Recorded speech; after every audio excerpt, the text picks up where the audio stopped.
हज़रत फ़ातिमा ज़हरा की वफ़ात का वाक़या प्लीज़ ज़रूर सुनिएगा। हज़रत अली ने हज़रत फ़ातिमा को दफ़न करने के बाद फरमाया था कि आज फ़ातिमा को दफ़न करने के बाद मुझ पर एक बात तो खुल गई है कि इस ज़िंदगी में कोई किसी का साथ नहीं दे सकता, कोई सदा सलामत नहीं रह सकता। आज अली और फ़ातिमा की जोड़ी भी टूट गई है। 24 साल की उम्र में हज़रत फ़ातिमा का इंतकाल हो गया था।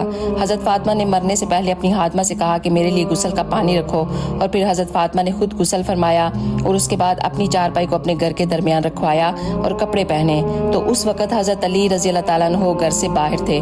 तो आपने अपनी हातिमा से फरमाया कि अब मेरे मरने का वक़्त हो चुका है, मेरा गुस्ल भी हो चुका है, आप मुझे दोबारा गुस्ल मत देना, यही मेरा गुस्ल है, और अली को बता देना। नबी सल्लल्लाहु अलैहि वसल्लम के 6 महीने के बाद